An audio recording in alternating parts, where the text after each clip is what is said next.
Hey guys! So, I got a new iPhone. I gotta say, I'm really happy with it. I'm gonna tell you guys later why I got it, but first off, let's do the video. So, I got all the new stuff to show you here, but I'm actually not gonna start off with the stuff on this desk here. I'm actually gonna start off with brand new posters. I gotta say, I am so happy I finally purchased these posters. It's been, I'm not gonna lie, 2 years since I've wanted these posters. The other ones on the other side I'll show you later, and I'll just talk about this one for now. This is the Evil Dead 2 UK quad poster. Not necessarily a US theatrical poster. I wanted this one because I love the design so much, and I kind of had this goal of getting at least 2 posters from each movie in large size, and I kind of like to put them together. So I put them side by side. And specifically, as you guys remember maybe, there was a Linkin Park poster there, and I gotta say, I tore that thing down, shred it to pieces, and put it in the recycling because I was so happy to take it down. I hated that poster. But I also hate more having my wall absolutely white between 2 posters, so that's why I left it there. I gotta say, the print on this poster is beautiful. The quality is insane. I love this poster. Of course, all my posters are reproductions, none of are originals. Originals cost a whole ton that I'm not willing to pay, and I really don't care for getting originals. I just want the poster, whether it's reproduction or not. And purposely, the art that I bought in 2009 at the Festival of Fear from this really nice guy, I put it underneath. And it's been there the whole time because I already knew I was going to put this Evil Dead poster there to start with. So, here's the Evil Dead 2 UK quad poster. Now, next poster is right over here. This is the US theatrical Evil Dead poster. As funny as it can say that I'm saying this right now, this poster, the quality is actually almost the complete opposite. The quality isn't that great. It looks like kind of like a low quality print. You can't tell really well when I'm recording it right now probably, but I still love it. I still love the poster itself, but I was just a little disappointed with how the print came out. I thought it could have been better. But you know what? It still complements my room well, and I finally got it. Now, the reason why it took me so long to get these posters is because online, all the sellers that sell them are pretty much American, but the shipping they charge to Canadians is absolutely ridiculous. It's either the same price as the poster itself or more. So I'd be paying something like $40 a poster, where I know posters are not worth that much to start with, especially when I got this one for $8 and I got this one for $10. This one and this one together were $13 or $14 without shipping, and shipping was like, what, only $2.50 each? That was insane. I couldn't believe it. I got them from Amazon.ca, if you guys are wondering. Go anywhere else and yeah, you might find a cheap price on it. If you're from Canada, you gotta pay really crazy shipping. Now, I have this Bruce Campbell theme in my room, as you can see. This is my name is Bruce poster, but the rest of the large posters of this size are all Evil Dead Army of Darkness. So I'm gonna show them all off real quick. Another goal I had in mind in getting these posters was to try to get the most original designs that came out for each movie. Now, if you want to be extremely picky, there actually are some designs I don't have. I also got that zombie poster over there. This is my Evil Dead the musical poster. And I got the Ladies of the Evil Dead poster here. Another Ladies of the Evil Dead poster here. And over there, way over there, I have a little mini poster, a sticker. And as you saw, maybe over here, I'll look again. A little poster. This one's from the Ultimate Edition, I think it comes with it. So, of this design, I have like 4 copies of it on my wall. Kind of crazy. But, gotta say, I'm so happy I finally have this one poster specifically, because I love it to death. If you want to be absolutely, like I said, brutal with getting all the designs, the Italians kind of came out with a design that was just basically a big mansion-like haunted house, and everybody knows it's nothing like the movie at all. So obviously I wasn't going to get that one. And there's a few VCD versions that have different artwork that also look nothing like the movie. You guys are probably not even wondering what I'm thinking about or know what I'm thinking about at all, because you can pretty much only find the design of those posters on bookofthedead.ws that has the archiving of all the DVD, VHS cover releases. Now, VHS, DVD covers, there's a dime a dozen, there's tons. But when it comes to actual theatrical posters released for the film, it's these ones. Also, in Britain, there was a ton of re-release posters or posters than when it came out in VHS for The Evil Dead specifically. You guys have probably seen that floating around everywhere, and I'm not interested in those. More like theatrical posters I wanted. So these are actually all the posters I wanted, and I finally got them all, and I'm pretty happy. So that's it for posters. I know I'm blabbing about posters for a while. Let's get back to the rest here. Sorry about that. This is my second and last magazine I plan on getting. I only wanted two. This is Video Watchdog's Evil Dead Trilogy issue. Now, you can't, I don't know if you really tell, but this is actually a very small magazine. Very, very small. Usually much bigger size, as you can, if you compare it to my hand. Yeah, my Evil Dead watch. It's pretty small. Most of them are bigger. And check that out, that's awesome. So, you know, these are the other issues. Why did I get this one? Well, here you go.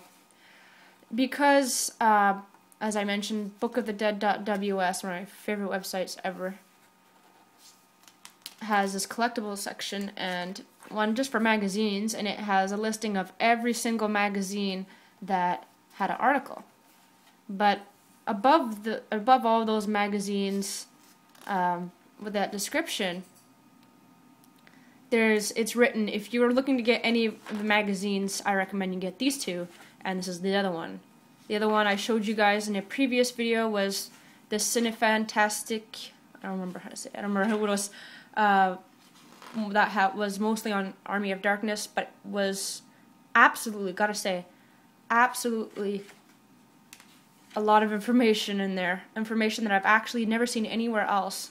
It was definitely worth a purchase if you're a fan, big time fan like I am. And this one,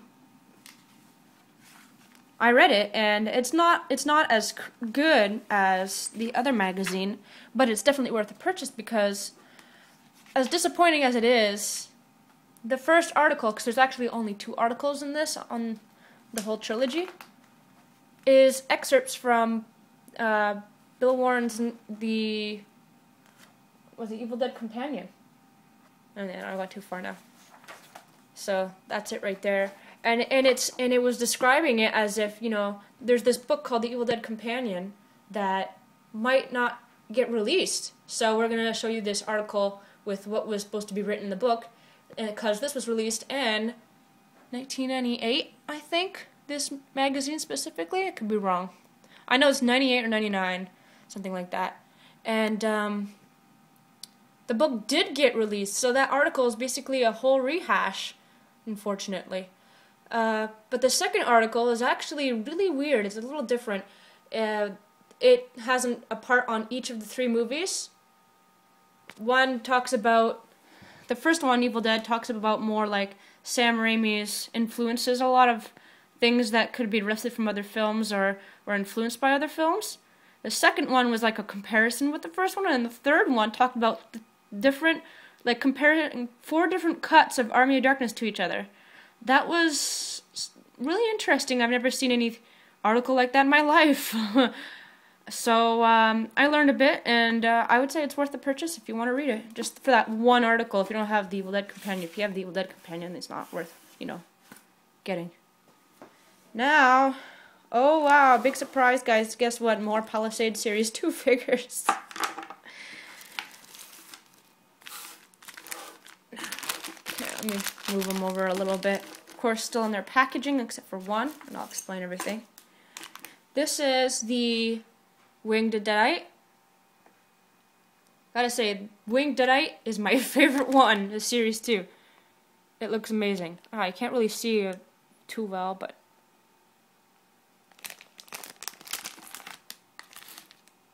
As you guys know, these are very rare. I got these actually kind of a while ago, but I'm not showing them off until now. It comes with a shield. I don't know. Never do you see a shield with the Winged Deadite.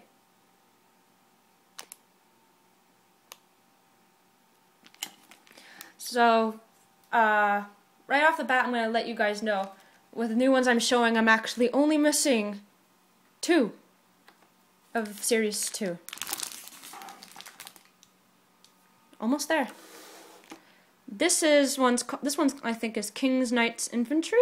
That's what it's called. Let me tell you a little story about this one. This is the hardest one to get.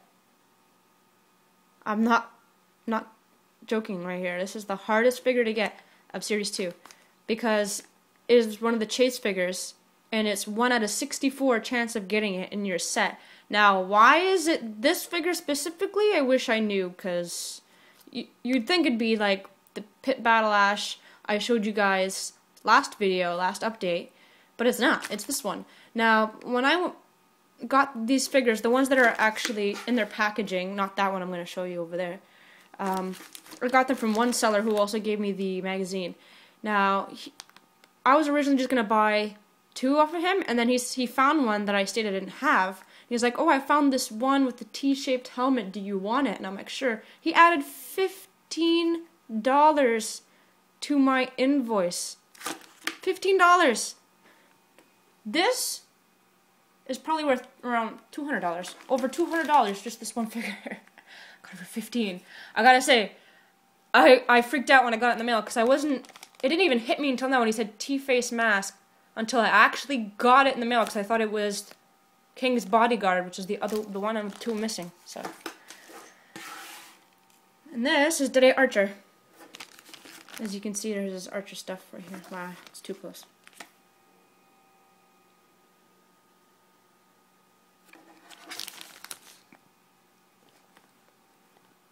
He's actually really cool. I like him. If I'll tell you guys this right now. If I had to pick which of the 2 series I prefer, Palisades, it's definitely Series 2. I think their figures were much better. Much, much better. Just, they look better. They look better to me. The rest, I don't like Series 1 as much. Now, this one came from another seller who was willing to put them on hold for me. And I did purchase one. And he shipped it in a Ziploc. And it's because it was loose. But, you know, I don't mind getting them loose. They're not really that easy to find. I'm just going to keep it in the Ziploc, just not open it, and take good care of it. Unfortunately, the funny thing about this one being in the Ziploc is that it's the skeleton, it's the Deadite Infantry, and this is probably the easiest one to break, and it's in the Ziploc. It's not wrapped in its original package, but I got it, you know. And as a side thing right here, I got these 2 figures from Series 1, you know, just like a regular Deadite, this is Deadite foot soldier. And I don't remember what these called, but they're loose, and you know I got them as like a bonus. So just show you real quick. I already have these. They're packaged though. So you know that's it for this video. This is my update. I hope you guys enjoyed. I gotta say I enjoyed getting these things for sure, especially those posters. Expect some videos in the upcoming near future. Hope you guys enjoyed this. Have a great day. See you later. Bye.